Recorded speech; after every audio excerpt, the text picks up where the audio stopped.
The flagship of Earth's interstellar fleet, Odysseus, drifted through the crimson nebula of Sector 7, its metallic hull gleaming against the backdrop of distant stars.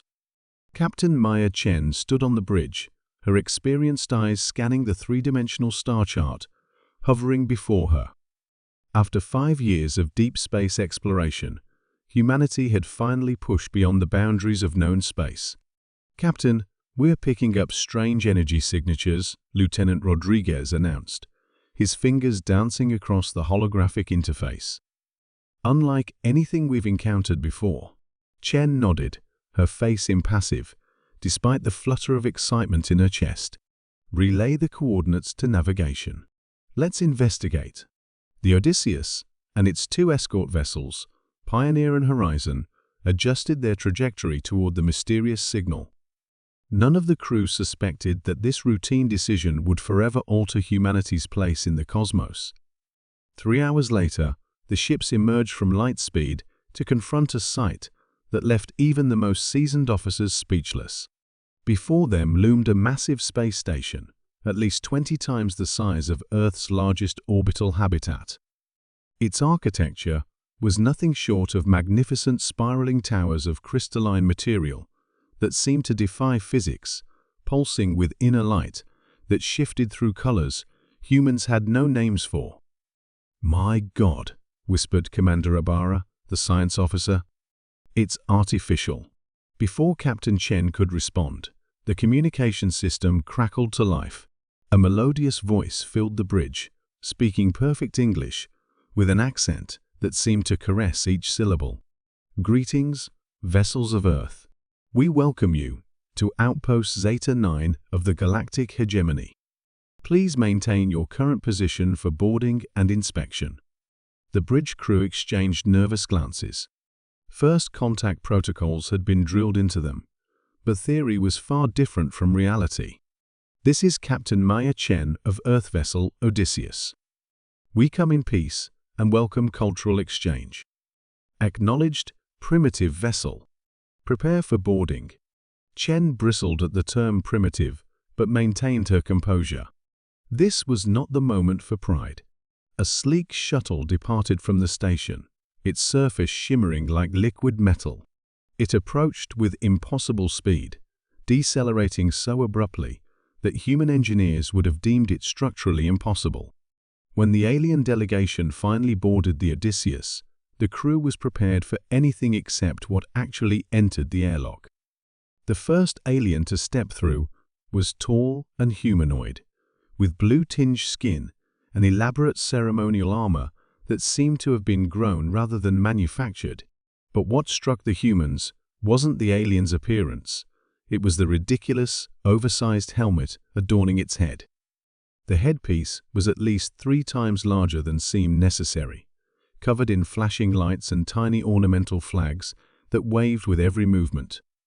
Captain Chen bit her lip, struggling to maintain diplomatic decorum. The alien spoke, its voice amplified unnecessarily by its helmet. "I am Grand Vizier Xorlax, 7th of my name, bearer of the sacred chalice of Rigel, defender of the 97 truths, master of the imperial wardrobe, and junior assistant to the Deputy Vice-Chancellor of Outer Rim Affairs." The introduction continued for another full minute, each title more grandiose and seemingly meaningless than the last. By the time it concluded, Lieutenant Rodriguez was coughing suspiciously into his hand, and Commander Ibarra had developed an intense fascination with her boots. "We welcome you, Grand Vizier," Chen managed, her voice admirably steady. Xorlax removed his helmet with a flourish that nearly knocked over a nearby science officer. Beneath was a completely ordinary face, almost disappointingly conventional, except for its blue tint.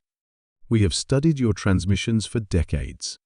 Your species shows promise, despite your—" He paused, waving a hand dismissively at the ship's advanced technology, quaint technological limitations.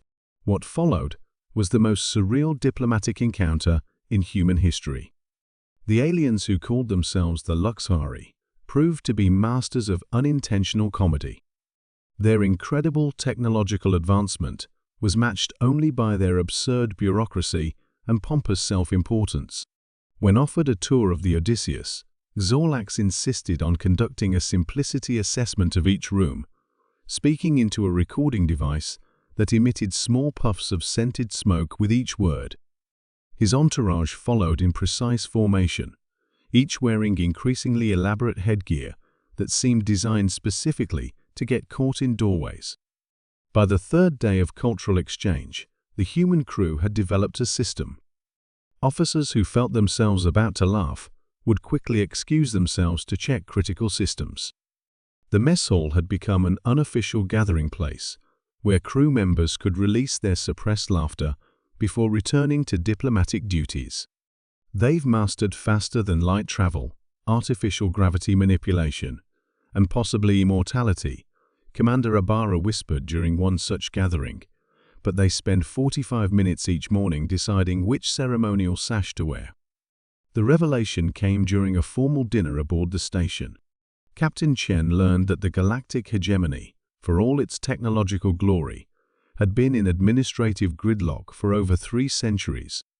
The massive empire was stalled by committees, debating minor protocol adjustments, while thousands of star systems waited for basic infrastructure approvals. The Subcommittee on Writing Implements has been discussing the appropriate length of styluses for 15 years, confided a junior Luxafari official. Utterly serious. We're hoping for a preliminary decision by next decade. Chen realized the absurd truth. Humanity's relatively streamlined decision-making processes, even with all their flaws, might be their greatest asset in galactic politics. On the final day, Chen proposed an unprecedented alliance. Earth would provide administrative consultation to help streamline the hegemony's bureaucracy, while the Luxafari would share selected technologies. Grand Vizier Zorlax was initially skeptical, but when Chen demonstrated how Earth could reduce the paperwork for simple resource allocation from 17 forms to just 3, he became an enthusiastic supporter. As the human ships prepared to return to Earth with news of the encounter, Zorlax presented Chen with a ceremonial helmet of her own, slightly less ridiculous than his, but still festooned with blinking lights and miniature pennants. "Captain Chen," he said with genuine warmth, "your species' ability to make decisions without forming at least 7 committees is both terrifying and admirable. The galaxy may not be ready for such efficiency, but perhaps it needs it." Chen accepted the helmet graciously, already imagining the UN Security Council's reaction when she walked in wearing it.